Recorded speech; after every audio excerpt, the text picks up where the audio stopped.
Good morning po. Yes, yes, Kap. Opo. Kap, Opo. yes, tanong ko lang po, ano po ang aksyon ninyo sa problema ni Angeline kaugnay sa mabahong kanal na dumediretso sa kanilang bahay, Kap? Opo, yun po ay noon pong dumating po yung reklamo, pinapunta ko po yung kagawad po doon para tignan po yung problema. Ngayon, kami naman po ay naggagawa po kami ng mga plan dito po sa barangay para po sa next year. Ngayon, ang sabi ko po, ganito na lang ang ating gawin.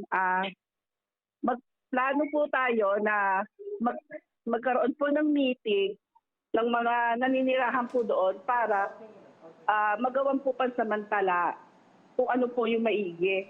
Kasi po, sa next year, mga second quarter, nakaplano po na gagawin po ang kanal na yan.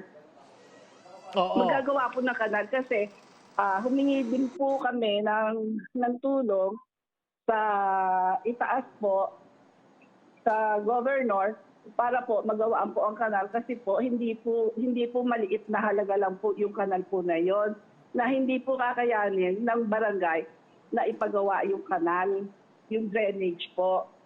Pero po kasi po nung last ano ba yon, siguro mga 5 months ago, may lumapit na po sa akin. Ngayon, sinabi ko po sa kanya na next year sigurado na po yan kasi malalagyan na po natin yan ng pondo.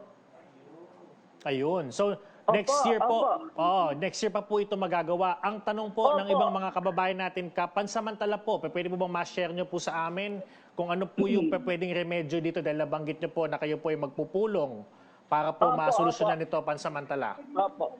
Pupulungin ko po sila na kung kami magbabayanihan, maggawa po muna kami na isang pansamantalang paglalagakan po ng tubig kasi po malayo po sa ilog yan, malayo sa drainage. Kaya po talaga pong ipapa-inspect pa po namin sa engineering po sa City Hall kung paano po ang dapat po dyan.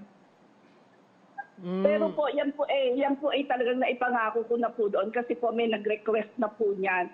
Yung pong parent leader ng Fortis na naisabi na po sa akin yan. Ayun po. Kaya po yan po kasi po total po nagagawaan na po ng budget. Talaga po nilalagyan na po namin ng allocation po yan.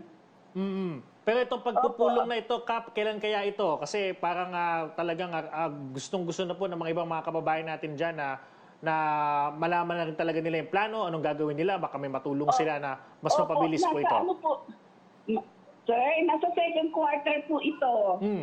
Okay. Second quarter po ng next year. Ayun, oo. So malapit na pala, no? Oo. Opo. Mensahe po sa mga kababayan natin na mga nasakupan po ninyo na kumbaga apektado dito na nanonood po sa ngayon. Opo.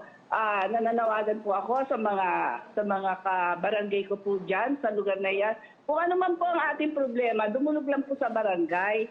At yan naman po ay magagawaan po natin ng solusyon. Yun naman po ang hinihiling ko sa kanila. Minsan po magpapatawag, wala naman po napunta. Tapos ganyan po may problema, nakaakyat agad dyan. Di sana dito pa lang na nalutas na po namin at nasabihan na po namin kung ano ang dapat. Ayun. Opo. So, Kap, asahan po namin.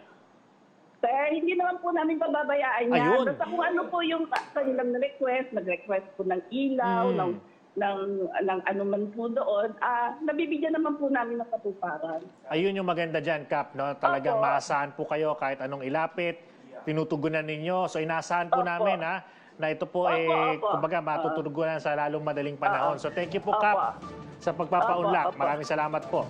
Opo, maraming salamat din po at mabuhay po. Ayun, Kap.